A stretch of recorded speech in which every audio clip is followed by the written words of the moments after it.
Да, се враќаме во студиото со нашите гости Ѓунер Исмаил, Јове Кекиновски и Алберт Хани. Зборуваме за новото, оно што се случува, а тоа е вечерашната седница на која треба да се изгласа новата влада и сето она, нели, што се случуваше во изминатите 11 години. Господине Исмаил, што остава ВМРО ДПМН за себе за време на своето владење, какво наследство? Ако треба да сумираме во еден краток одговор. Па тоа е невозможен одговор, всушност бидејќи никој точно и не знае до крај што не остава ВМРО ДПМН, освен нели она што го знаеме како груевизам. Тоа значи дека е на тотална контаминација на општеството, една тотална деструкција на сите институции во општеството, сите буквално, и упропастено се до кое што се допра нивниот, така да кажам, владетелски прст. Ова е најсумарно што можев да го кажам, се разбира. Но која ќе дојде новата влада, значи после 2-3 часа, и кога од утре ќе почне да го прави увидот на во состојбите кои што ќе ги затекне, тогаш дури во првите 60 или до 100 дена веројатно ќе знаеме целата ситуација точно каде сме. Ние сега можеме да говориме, например, демографски сме потполно опустошени, бидејќи 600.000 луѓе во меѓувреме се иселија. Односите помеѓу луѓето се закрвени до немај каде се разбира, и тоа е нешто кое што сигурно не чека некаква задача. И можеме да зборуваме за некои цифри кои што се оквирни. Не можеме да бидеме со сигурност, да бидеме сигурни да кажеме дека државата должи толку е, или јавниот долг е толку, кон странство волку, кон фирми волку. Тоа се работи за кои што од утре ќе почнеме да дознаваме постепено. Се разбира, го занемарив можеби најважниот аспект, тој е аспектот кој што е допрен во извештајот на Прибе, и тој извештај многу јасно говори дека ние сме всушност една заробена држава во крајна линија. Тоа е најдобрата или најточната дефиниција. Да, ќе се обидеме да ги опфатиме сите аспекти, владење на право, слобода на говор, економија во оваа емисија. Јас сакам да се поправам малку во прашањето, да кажеме што остава за себе владењето на ВМРО ДПМН дуи и имаше и 2 години коалиција со ДПА на почетокот, бидејќи не бев доволно прецизен. Па да, после 11 години владење, од кои што 9 се со еден постојан константен партнер, впрочем и другите коалициони партнери беа речиси константни во целокупната оваа коалиција која што 9 години функционираше на политичката сцена во Република Македонија. Ние употребивте убав израз, буквално имавме заробена држава до сега. А што ќе остави, односно што оставило зад себе, предпоставам дека зборот пустош можеби е многу мек збор, од причина што со оглед на нетранспарентноста која што ја покажа оваа власт за сиве овие години на владење, бидејќи ние во ниту една област немаме доволно искрена и сериозна информација до каде е ситуацијата со било која област, почнувајќи од финансиите па се до останатите области.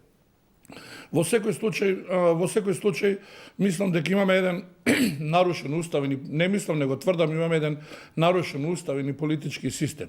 Имаме крајна партизирана администрација. Понатаму имаме во невидени размери контролирано судство. Кога говорам за судство, говорам и за обвинителството, говорам и за судските органи. Понатаму имаме максимална задолженост која што не се памти во историјата на Република Македонија и која што ние навистина се уште не го знаеме колку е вкупниот долг на Република Македонија по тој основ. Значи, јас во оваа прилика му честитам на идниот премиер за храброста која што ја покажа и да се нафати во една ваква ситуација да ја води државата. Предпоставувам дека тој е свесен што го очекува, бидејќи очекувањето на граѓаните на Република Македонија се големи. Јас во оваа прилика сакам да искористам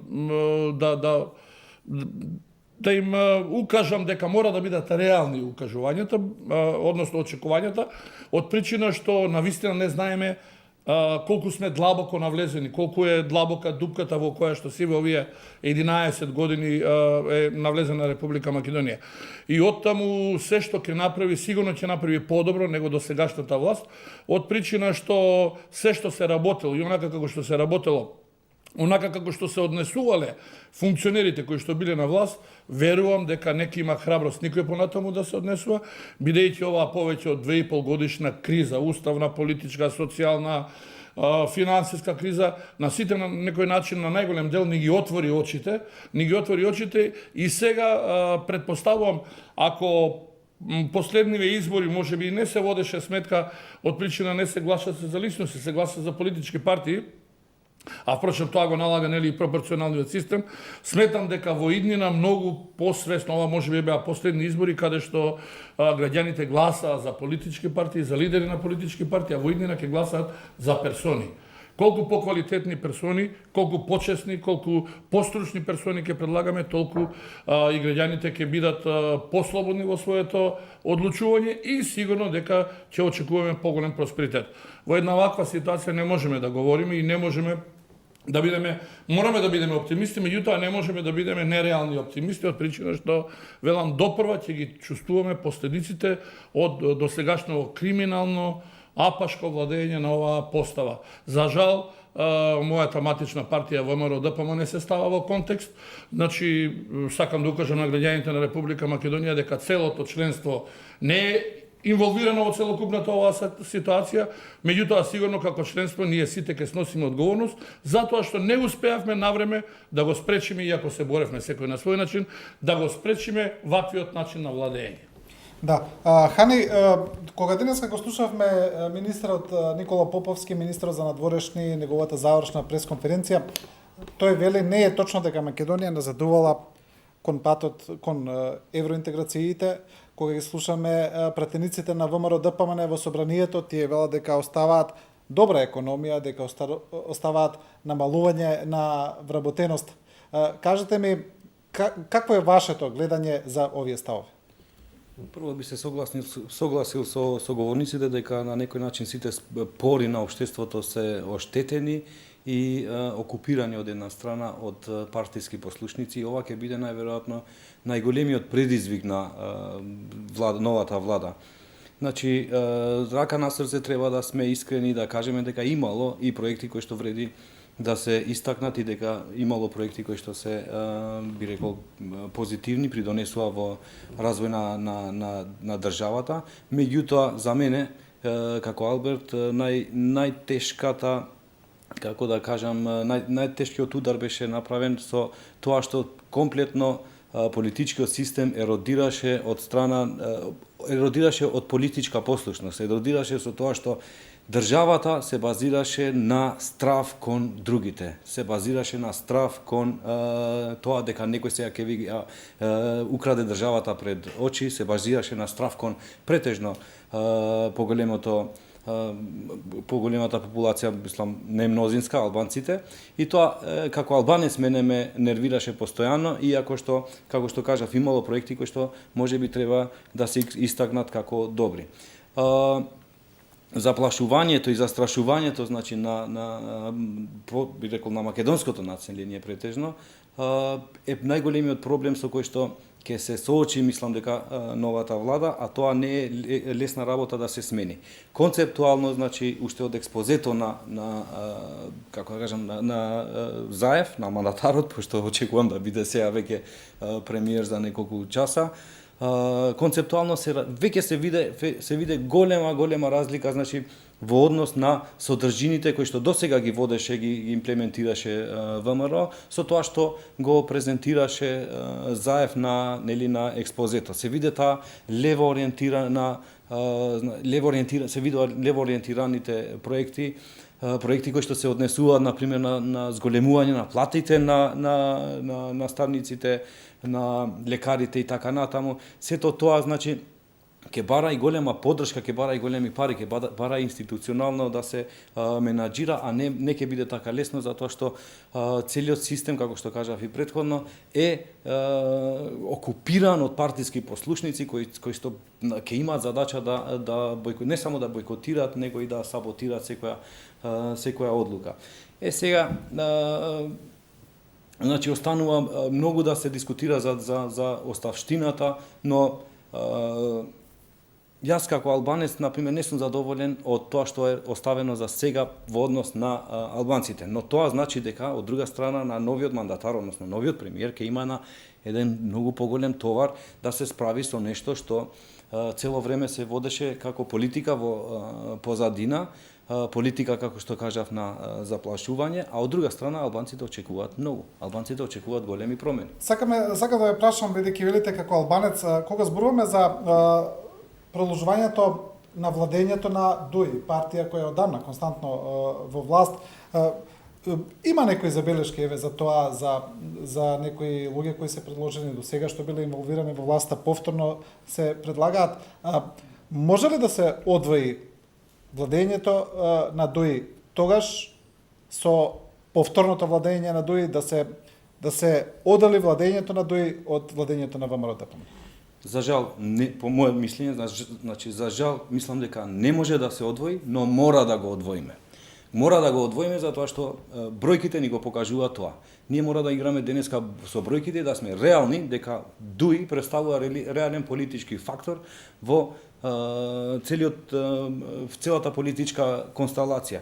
Кога би имало хипотетички ситуации, например, кога БЕСА и Алијанца и ДПА би се организирале на друг начин, може би ова би значило и поголем притисок на ДУИ. И тогаш и тие самите би се коригирале и не би направиле грешки како што веќе се направија. Јас, например, сум премногу не само зачуден, јас сум и зачуден и изненаден, јас се чувствувам изневерен затоа што кога ќе видам дека, знаете, повеќе од 17 години, значи зборуваме за иста политичка партија на сцена, ние не гледаме некоја вистинска промена, јас се чувствувам како омаловажен и подценет поради тоа. Не може вие да сметате дека, например, сте успешни во политиката ако низ тие 17 години не сте произвеле барем еден ваш успех во однос на наредни генерации, во однос на поколенија кои што ќе треба да ве заменат. Значи зборуваме за период кога, што буквално значи кога пред 17 години и деца да направеа, ќе има, значи, интелектуалци кои што денеска ќе можеа да ја водат државата. Добро, има големи критики за ова, можда понатаму ќе имам прилика една од темите за токму таа, да не ја елаборираме сега цела. Кои се итни приоритети на едната влада? Бидејќи сега тука имаме една мешавина од состојби со која владата ќе треба да се справи. Владење на право, борба со криминал, корупција, следување на државната администрација, минување на еден куп закони кои се пак поради тоа што значи произведени од нивните ветувања кои треба да ги исполнат, еве како на пример екстерното тестирање. Ке може ли владата да се конципира на сите овие области или ќе треба чекор по чекор да ги изведува работите? На сето наброено ќе мора да се концентрира со тоа што се разбира, тоа е стратешка определба прво. Се разбира тоа денови ќе не делат од тоа од чекорите кои што ги набројавте. Дали ќе биде во законодавната сфера, дали тоа ќе биде во сферата на борба со корупцијата, дали тоа ќе биде во сферата на санирање на состојбите во образованието или во здравството или не знам каде. Сите овие чекори се со итно, со знак итно, како она европското знаменце со кое што ги читаа законите, а ги штанца секој 4 минути по еден закон донесуваше претходниот парламент. Не ќе може да се одвоат, ќе мора да се не ќе може да се развојат од проста причина што целото ткиво со кој што овие ги врзаа законите и целиот успех на нивниот окупаторски метод беше токму тој.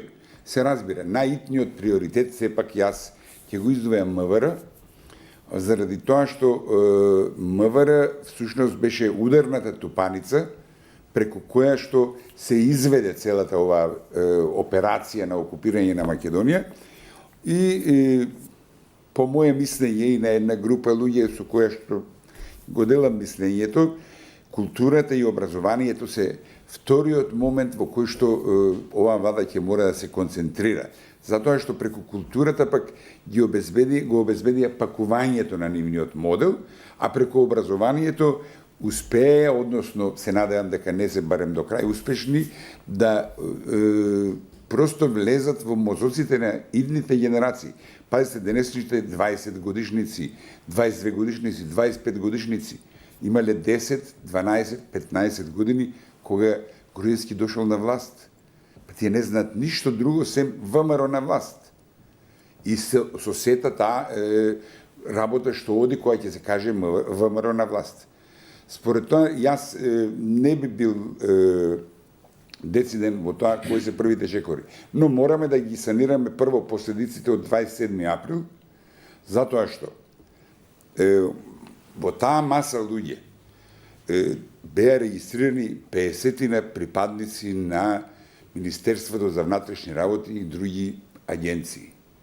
Тоа е нешто кое што една држава не може и не сме да си го допушти и што е најважно.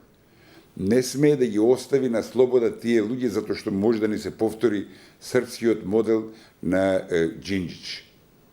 Тоа се луѓето кои што беа преторијанците на власта, тоа се луѓето кои што ги вршеа највалканите задачи, и тоа се луѓето преку кои што всушност целата операција на злосторничкото здружение, кое што за жал го носи името ВМРО-ДПМН, тоа иначе е едно обично злосторничко здружение, ништо друго, беше изведена. Според тоа, веќе од утре треба да почнат со Министерството за внатрешни работи да се справуваат на начин кој што ќе ни обезбеди на сите сигурност во идните чекори. Јас сум свесен за тоа дека се оставени разни сопки по администрацијата. Но администрацијата, знаете, се совладува. Тоа се се совладливи работи. Ова друго е нешто кое што ќе мораат да го прават, можеби и со помош на пријатели, а после тоа веќе ќе следи судството, односно обвинителството, за да може, нели, сепак да почне во оваа земја правдата да се раздава на вистински начин. Да, во експозето господинот Заев веќе најави некои од овие моменти, како на пример специјално судско одделение, но господин Кекиновски самиот кажавте очекувањата се големи кај граѓаните, особено по сите најави кои ги даде господинот Заев, но исто така огромни се и проблемите. Особено проблемите кои го зафаќаат владењето на правото и правдата.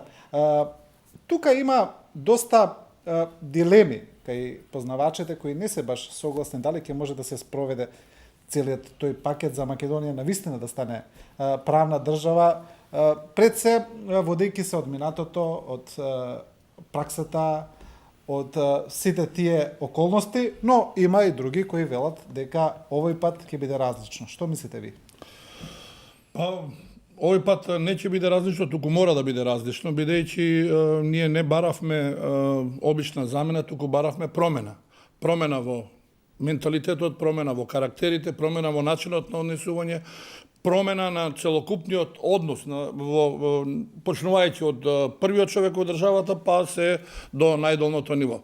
Значи, во оваа смисла, ние мораме конечно, бидејќи стана флоскула владење на право, и никако ние 26-27 години да барем реализираме еден постулат од основните принципи или начела на владењето на правото, па при тоа видовме дека драстично се срушени човековите слободи и права, гаранцијата на слободите и правата. Понатаму, каде што воопшто немате функционирање на начелото на поделба на власта. Значи, не се знаеше каде почнува извршната, каде завршува судската власт, а сето тоа е па под контрола на извршната власт, дури и законодавната власт под контрола на извршната власт. Значи, имавме потполна доминација и контрола на еден човек, односно едно семејство, со помош на обични послушници, кои што ради своји пред се лични интереси, се однесува така сервилно, се однесува така послушниски кон лидерот на партијата, истовремено и премиер. И во оваа смисла идниот премиер мора да направи драстично нов исчекор напред во однос на претходниот премиер. Јас го слушав експозето на идниот мандатар, нели, веќе премиер, идниот премиер, го слушав и тој мощне широко градо така рече дека нема да се меша во ингеренциите на министрите. И тоа е навистина добро, да не се меша, да не им наредува што треба, меѓутоа од друга страна не треба да дозволи. Не треба да дозволи да и понатаму ние во извршната власт имаме двовластие. Не може министрите албанци да одговараат пред нивниот партиски лидер, а министрите во владата, останатите министри, другите да одговараат пред премиерот. Значи, тука мора да се каже кој е кој. Значи, во смисла да тие партиски нека одговараат, меѓутоа, како министри кои што ги предложил самиот мандатор, иако тој не се мешал во изборот на политичките партии, тие одговараат исклучиво на мандаторот. И тука не смееме да повториме грешката, не смее, значи, идниот премиер да дозволи сфери на влијание на албанците, сфери на влијание на србите, сфери на влијание. Во тој сегмент, тој е тој кој што ќе мора сите да ги контролира и да побарува одговорност. Значи, кога треба да разреши министер, тој не треба да го прашува лидерот на коалициониот партнер. Туку, како премиер, јас носи целокупната одговорност и ќе мора да побара негово разрешување. Тоа е првата, да речеме, оперативна работа која што тој мора да им ја каже и на лидерите, меѓутоа би било добро да ја каже вечерва и на неговото завршно излагање.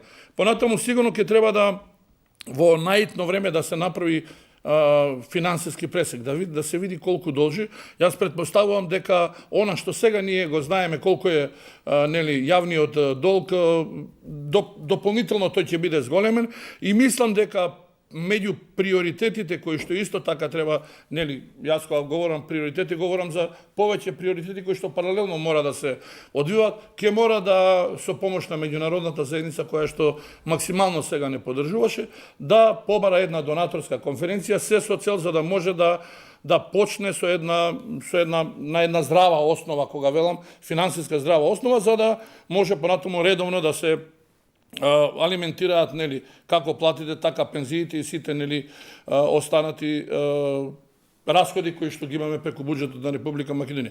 И неминовно е, еве каже и Исмаил кажа дека со случувањата од 27 ја исвели на површина целокупната шема, односно го исвели на површина начинот на кој што се владеело и онаа спрега која што постоела помеѓу партиските, односно државните функционери, говорам на највисоко ниво, тука е, значи, полицијата, тука е судството и обвинителството. Значи, ако направите една ретроспектива, ќе видите начинот на кој што се организирани, дури во последно време излегува дека во целокупната оваа служба нема да ме зачуди ако испадне дека било договарано, целокупниот овие случувања биле договарани со некоја странска служба која што на некој начин подпомагала и за да се дојде до еден хаос во државата, да се прогласи воредна состојба, за да може оваа партиска врхушка и понатаму да продолжи со оној криминален начин на владење и понатаму сигурно да се справи на еден најдрзок, најбезобразен, најнечовечки начин со своите политички противници. И оттаму такво нешто веќе се случи во Црна Гора скоро. Да, повеќе од јасно дека се случи и сите овие информации кои што издегуваат сите вашите колеги кои што се занимаваат со истражувачко новинарство и сврлија на површини многу луѓе кои што се вмешани во целокупното овие случувања и кои што треба да бидат прогласени или за персона нон грата, меѓутоа истовремено и да се поведат кривични постапки за сериозни кривични дела кои што се направени према граѓаните на Република Македонија и према држава Република Македонија. И оттаму јавниот обвинител го гледаме дека е се уште сервилен, пасивен, како да не се случило ништо. И сигурно дека мора да биде една од првите точки, сигурно изборот на нов јавен обвинител кој што ќе ги постави работите така како што треба да биде. Ако бараме владење на право, ако бараме реализација на сите постулати, мораме конечно да почнеме од некаде. Да. Добро, пред да продолжиме со господинот Хани, ми сигнализираат од држијата дека морам повторно да направам пауза за реклами, тие се кратки и се враќаме веднаш во студиото.